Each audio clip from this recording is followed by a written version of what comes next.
Students, you are welcome to this video of doctor Anita Kothari.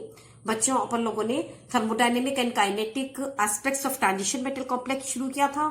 उसमें अपन ने inert और लिबाइल complexes पढ़ लिए। उसके बाद factors affecting stability of complexes शुरू किया और उसमें हमने डिफरेंट फैक्टर्स को डिस्कस किया। उसमें नेचर ऑफ मेटल आयन से रिलेटेड सारे फैक्टर्स हम कर चुके थे।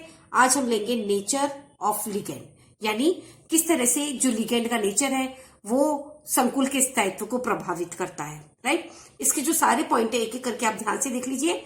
हम एक एक करके सारे पॉइंट को डिस्कस करेंगे। Okay, so the first factor which is related with the nature of ligand is the charge and size of ligand, यानी जो लिगेंड है उसके ऊपर क्या आवेश है और उसका आकार कैसा है। Okay, number 2 factor is the basic character of ligand, यानी जो लिगेंड है उसकी शारीरिक प्रवृत्ति कैसी है। Number 3 is the chelate effect, यानी किलेट प्रभाव। Number 5 is the number of chelate ring, कि किलेट रिंग्स कितनी बन रही है संकुल के अंदर। Number 5 is the size of chelate ring, कि जो चिलेट रिंग है उसका आकार कितना बड़ा है। Number 6 is the steric effect, यानी कि त्रिविम प्रभाव। Number 7 is the forced configuration, यानी बलकृत विन्यास। Number 8 is the template effect, जिसको हम टेम्पलेट प्रभाव कहते हैं। And number 9 is the pi bonding ability of ligand, यानी लिगेंड की पाई बंद बनाने की क्षमता। Number 10 is the macrocyclic effect, यानी दीर्घ चक्री प्रभाव। ओके बच्चों, तो एक एक करके हम डिस्कस करते हैं। सबसे पहले हम लेते हैं that is the charge and size of the ligand, यानी जो लिगेंड है उसका चार्ज, उस पर आवेश क्या है और उसका आकार कैसा है। तो जनरली पाया गया कि जैसे अगर हम एलाइड्स को देखें, फ्लोराइड, क्लोराइड, ब्रोमाइड और आयोडाइड को, है ना, तो इनमें जितना छोटा आकार लिगेंड का होगा वो उतना ही स्टेबल कॉम्प्लेक्स बनाएगा, है ना। यानी लिगेंड का आकार जितना छोटा होगा, व्हाट विल हैपन, वो मेटल के उतना ही करीब आएगा और उनके बीच में उतना ही अच्छा इंट्रैक्शन होगा और इसीलिए वो बहुत ही स्टेबल कॉम्प्लेक्स बनाएगा। लेकिन इसमें हम एक बात और ये भी देख लें कि ये जो स्टेबिलिटी का ऑर्डर है, it is for the class A metals, है ना। इनके साथ में क्लास ए की मेटल को, ये मैंने आपको पहले वाली वीडियो में बताया था कि क्लास ए की मेटल्स क्या होती हैं। फिर से एक बार शॉर्ट में बताती हूँ। क्लास ए की मेटल्स क्या कहेंगे, लेस पोलराइजेबल होती है, उनका आकार छोटा होता है और उनके ऊपर आवेश ज्यादा होता है। लेकिन अगर हम क्लास बी की मेटल की बात करें तो ये ऑर्डर रिवर्स हो जाएगा, है ना।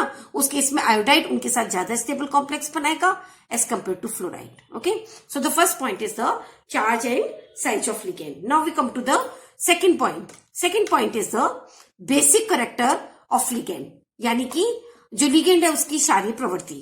अगर if you compare some ligands such as ammonia, water and HF, तो आप देखोगे कि जो सबसे ज्यादा बेसिक नेचर होता है वो होता है अमोनिया का, देन वाटर का एंड देन HF का।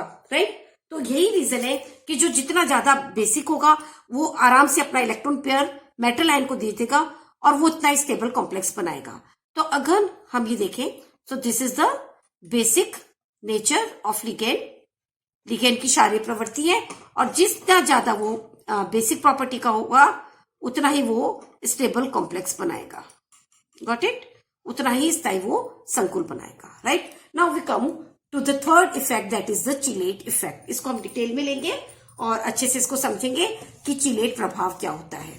Right, so the third factor which is related with metal is the chelate effect of metal, यानी जो चिलेट इफेक्ट ऑफ लिगेंड, यानी लिगेंड का किलेट प्रभाव। ओके, अगर आप किलेट प्रभाव में अगर आप किसी भी दो कॉम्प्लेक्स को कंपेयर करें तो आपकी देखोगे कि मोनोडेंटेड के लिगेंड के बजाय जो बाइडेंटेड या ट्राइडेंटेड लिगेंड्स होते हैं वो ज्यादा स्टेबल कॉम्प्लेक्स बनाते हैं। राइट, हम क्या पढ़ रहे हैं, चिलेट इफेक्ट, है ना। तो मोनोडेंटेड लिगेंड के बजाय बाइडेंटेड, ट्राइडेंटेड जो लिगेंड्स होते हैं दे फॉर्म्स स्टेबल कॉम्प्लेक्स, है ना।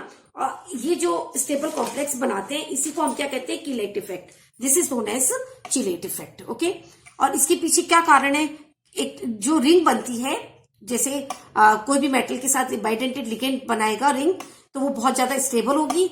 वो एक हेट्रोसाइक्लिक रिंग बनाता है। हेट्रोसाइक्लिक मतलब जिसमें डिफरेंट एलिमेंट्स होते हैं और वो एक स्टेबल रिंग बनाता है। राइट, इसके लिए मैं आपको एग्जाम्पल के लिए दे रही हूँ। जैसे निकिल +2 है ना, in aqueous medium it reacts with 6 ammonia in aqueous medium to give the complex hexaammine nickel 2। Okay, एक ही कॉम्प्लेक्स मैंने दिया है। यहां पर आप देखिएगा कि all ligands are monodentate, right. The value of log beta for here is 7.99। कितनी है? 7.99।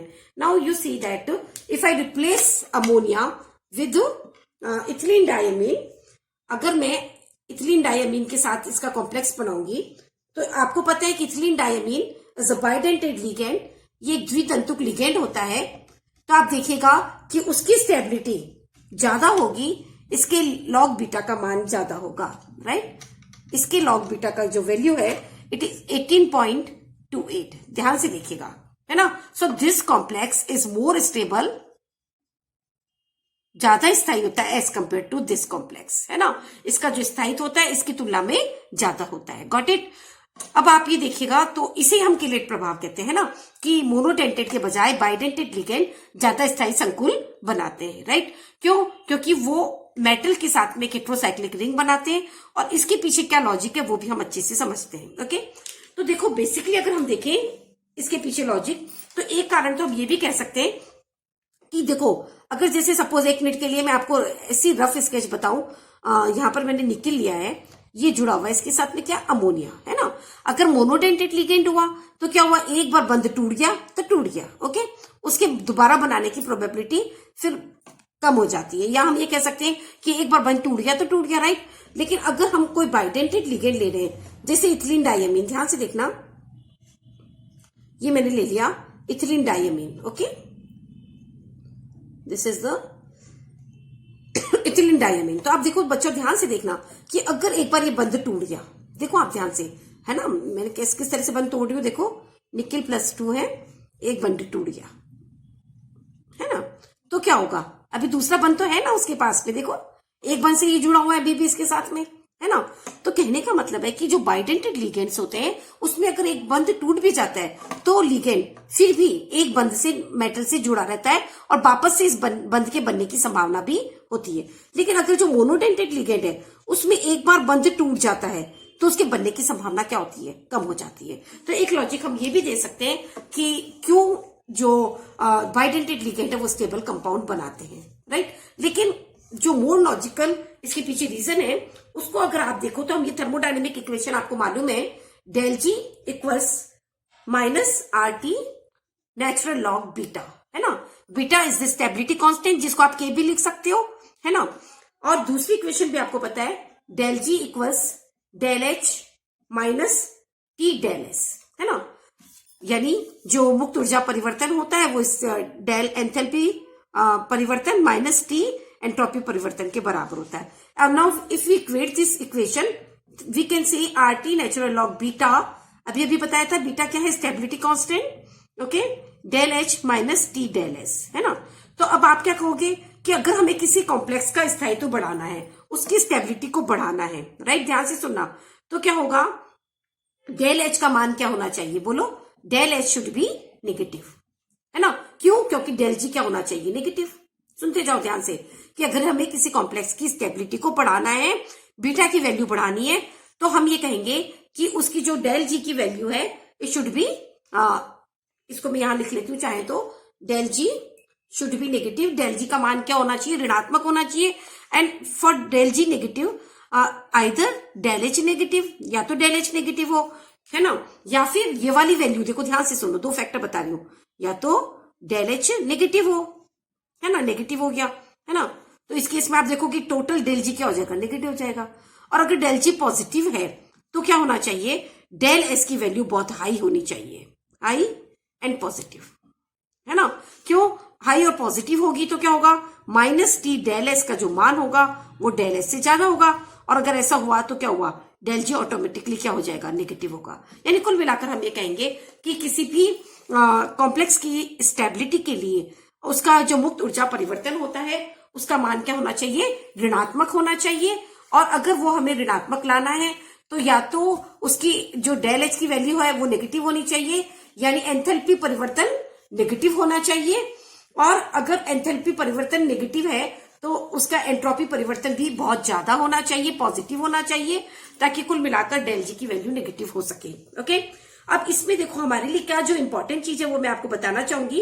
अगेन मैं वही इक्वेशन आपकी लिख रही हूं, दैट इज आप ये देखो कि इसमें मैंने क्या करा है, ये जो निकिल का कॉम्प्लेक्स बना है अमोनिया के साथ, वो एक मोनोडेंटेड लिगेंड है, again in aqueous medium.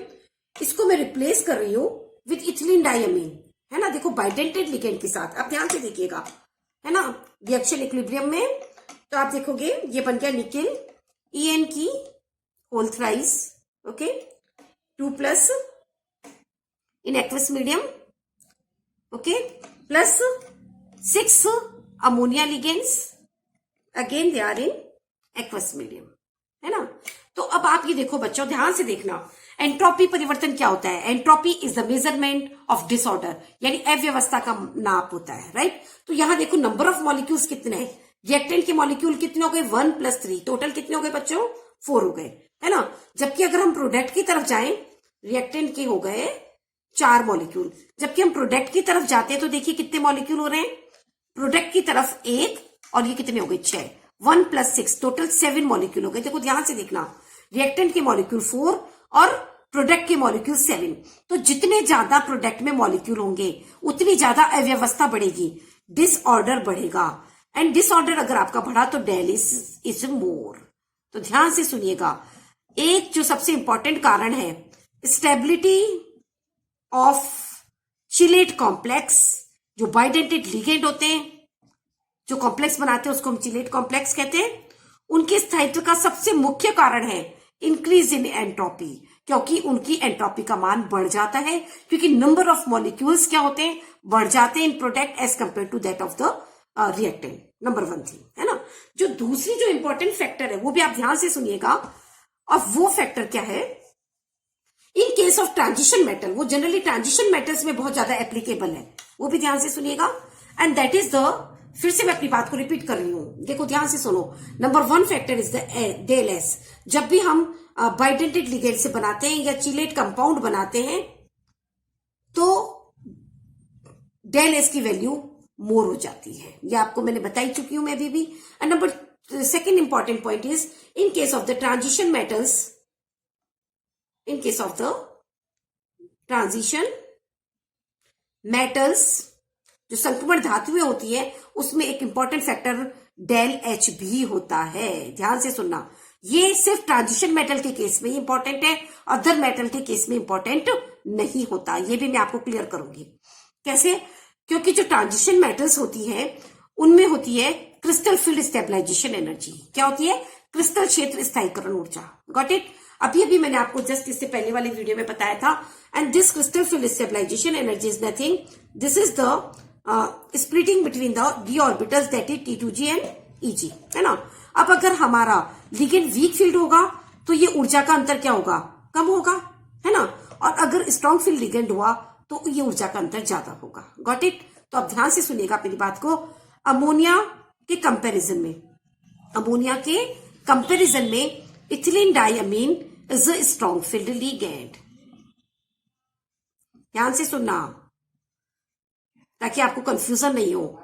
Ethylene diamine is a strong field ligand, whereas ammonia is a comparatively weak field ligand. अब अगेन आप मेरी बात सुनो कि इफ जो स्ट्रॉन्ग फील्ड लिगेंड होगा वो इनके बीच में T2g और Eg के बीच में ऊर्जा का अंतर बढ़ा देगा। यानी हम ये कह सकते हैं कि in case of ethylene diamine del O is more, और अगर डेल O का मान ज्यादा है तो क्रिस्टल फील्ड स्टेबलाइजेशन एनर्जी भी ज्यादा होगी। आ रही है समझ में? जबकि अगर हम अमोनिया का केस ले रहे हैं T2g और Eg, है ना, अगर हम अमोनिया का केस ले रहे हैं तो अमोनिया के केस में del O is less. Ammonia के केस में डेल O का मान कम होता है, इसलिए crystal field stabilization energy less होती है, और अगर ये लेस है तो एंथैल्पी परिवर्तन भी इसमें कम होगा। डेल H की वैल्यू भी इसकी लेस होगी और इसकी ज्यादा होगी। Got it? है ना। तो हम क्या कहेंगे कि एंथैल्पी देखो एंट्रोपी तो एक बहुत इंपॉर्टेंट फैक्टर है जो कि सारी तरह के मेटल्स में डोमिनेट करता है, लेकिन जो ट्रांजिशन मेटल्स होती हैं उनके केस में क्रिस्टल फील्ड स्टेबलाइजेशन एनर्जी भी बहुत इंपॉर्टेंट रोल प्ले करता है, क्योंकि जो स्ट्रॉन्ग फील्ड लिगेंड्स होते हैं उनके लिए डेल की वैल्यू ज्यादा होती है और वो क्रिस्टल फील्ड स्टेबलाइजेशन एनर्जी का मान बढ़ा देते हैं, और उससे क्या होता है, उनकी जो डेल एच की वैल्यू होती है वो ज्यादा होती है, उनकी स्टेबिलिटी बढ़ जाती है, राइट। इसका मैं आपको बहुत ही एक अच्छा सा एग्जाम्पल देती हूँ कि अगर आप निकिल की जगह सपोज आप कोई कॉम्प्लेक्स ले रहे हैं, किसका, जिंक और कैडमियम का, जिंक एंड कैडमियम का अगर आप कोई कॉम्प्लेक्स ले रहे हैं, जिंक एंड कैडमियम, है ना, तो आपको मालूम है these are not transition metals, ये संक्रमण धातुएं नहीं होती है, इनकी जो डी ऑर्बिटल्स होती है वो कंप्लीटली फिल्ड होती है ना, और यही कारण इनकी क्रिस्टल फील्ड स्टेबलाइजेशन एनर्जी का मान क्या होता है, 0 होता है। तो जब जिनकी क्रिस्टल फील्ड स्टेबलाइजेशन एनर्जी की वैल्यू अगर 0 है तो यहां पर डेल एच एक इंपॉर्टेंट रोल प्ले नहीं करेगा, जो इंपॉर्टेंट रोल प्ले करेगा चिलेट इफेक्ट में वो केवल होगा डेल एस। ध्यान से सुनना मेरी बात को, क्यों, क्योंकि डेल एस में परिवर्तन जरूर होगा जब मोनोडेंटेड से बाइडेंटेड लिगेंड बनाओगे, क्यों, क्योंकि रिएक्टेंट में अणुओं की संख्या बढ़ जाएगी, लेकिन डेल एच में बहुत ज्यादा परिवर्तन नहीं होगा। क्यों नहीं होगा, क्योंकि इनमें क्रिस्टल फील्ड स्टेबलाइजेशन एनर्जी इनकी 0 होती है, तो लिगेंड से कोई फर्क नहीं पड़ता कि आपने किस तरह का लिगेंड लिया है। Got it. तो ये एक बात हुई। इसका एक और एग्जांपल मैं आपको देना चाहूंगी, and that is the complex of calcium with EDTA, है ना। अगर आप कैल्शियम का कॉम्प्लेक्स बनाएं ईडीटीए के साथ में, तो देखो आप अगेन व्हाट हैपेंस, ये कैल्शियम है इन एक्वस मीडियम, इसका साथ में ईडीटीए के साथ कॉम्प्लेक्स बनाओ, that is ethylene diamine tetra acetic acid. क्या है, ethylene diamine tetra acetic acid, and it is hexadentate ligand. Hexadentate ligand क्यों है, क्योंकि ये कुल 6 बंध बनाता है और ऑक्टाहेड्रल कॉम्प्लेक्स बनाता है। तो अगेन आप ध्यान से सुनो मेरी बात को, क्या कि calcium +2 is not a transition metal, ये एक संक्रमण धातु नहीं है, it is alkali earth metal, ये क्षार मृदा धातु होती है जिसके लिए क्रिस्टल फील्ड स्टेबलाइजेशन एनर्जी नहीं होती है, और इसीलिए इस जो रिएक्शन है इसमें डेल एच कोई इंपॉर्टेंट रोल प्ले नहीं करेगी। आ रही समझ में, इसमें एंथैल्पी का कोई इतना प्रभाव नहीं होगा। यहां पर जो इंपॉर्टेंट फैक्टर है that is the del S, क्या है, एंट्रोपी परिवर्तन। और आप वो समझ सकते हैं क्या कि यहां पर ये एक मॉलिक्यूल है, यहां पर ये एक मॉलिक्यूल है, तो कुल रिएक्टेंट के मॉलिक्यूल कितने हो गए, 2। कितने हो गए, reactant molecules of reactant are 2, right. जबकि यहां पर आप देखो, यहां पर ये 1 हो गया प्रोडक्ट में और ये हो गया 6, means molecules of product are 7, means ज्यादा डिसऑर्डर हो गया क्योंकि ज्यादा मॉलिक्यूल्स बन गए, और अगर ज्यादा मॉलिक्यूल्स बन गए तो डिसऑर्डर ज्यादा हो गया, और डिसऑर्डर ज्यादा हो गया तो del S is more and positive, है ना, इसकी वैल्यू ज्यादा और पॉजिटिव होती है, और कुल मिलाकर के क्या होगा, टी डेल एस जो वैल्यू होती है इसकी वैल्यू काफी ज्यादा हो जाती है और डेल जी का मान ऋणात्मक हो जाता है। Got it. तो ये आपने देखा कि किस तरह से चिलेट इफेक्ट से फर्क पड़ता है इन सारी चीजों के ऊपर, कि किस तरह से वो स्टेबिलिटी को प्रभावित करती है। तो हमने ये जो इंपॉर्टेंट पॉइंट है वो ये हमारे लिए कि जब भी चिलेट रिंग बनती है तो वो एक स्टेबल हेट्रोसाइक्लिक रिंग होती है, विषम चक्रीय रिंग होती है जो कि बहुत स्टेबल होती है। साथ ही साथ अगर चिलेट रिंग का अगर एक बॉन्ड टूट भी जाता है बाइडेंटेड लिगेंड का, फिर भी लिगेंड दूसरे बंध से उसके जुड़ा रहता है, यानी कहने का मतलब दूसरे बंध के बनने की संभावना भी प्रबल होती है। साथ ही साथ चिलेट इफेक्ट का मुख्य कारण क्या है कि एक तो एंट्रोपी परिवर्तन बहुत ज्यादा हो जाता है, और ट्रांजिशन मेटल के केस में क्रिस्टल फील्ड स्टेबलाइजेशन एनर्जी भी एक इंपॉर्टेंट रोल प्ले करती है। ओके बच्चों, एक बात और जो मैं बताना चाहूंगी कि अगर हम चिलेट रिंग का साइज बढ़ा देते हैं तो चिलेट प्रभाव कम हो जाता है। इसका मैं आपको एक एग्जांपल देना चाहूंगी कि जैसे सपोज ये कॉपर का कॉम्प्लेक्स है, किसके साथ में, इथिलीन डायमीन के साथ है, बाइडेंटेड लिगेंड है। अब अगर मैं सपोज इथिलीन डायमीन को मैं रिप्लेस कर दूं किससे, try this is with TN, है ना, इसके साथ में रिप्लेस कर दूं, देखना अगेन इन एक्वस मीडियम जलीय विलयन में है, तो आप देखेंगे क्या कॉम्प्लेक्स बन जाएगा, CuTuTN whole twice 2 plus in aqueous medium plus 2En in aqueous medium, है ना। तो ये क्या हो गया, ये तो था आपका En is NH2 CH2 CH2 NH2, यानी कि इथिलीन डाइअमीन। क्या हो गया, इथिलीन डाइअमीन, है ना, राइट। अब अगर हम इसकी जगह इसको रिप्लेस कर दें TN से, है ना, तो ये हो गया आपका CH2 CH2 CH2 NH2 and NH2, है ना। तो ये क्या हो गया, ट्राइथिलीन डाइअमीन, ट्राइथिलीन डाइअमीन हो गया ना। 3 इथिलीन ग्रुप है और डाइअमीन ग्रुप है, राइट। तो आपने क्या देखा, इसका साइज बढ़ा दिया, राइट। तो जब हम साइज बढ़ाते हैं तो उसकी स्टेबिलिटी कम हो जाती है। This one is less stable and this one is more stable, ये ज्यादा स्थायी है ना।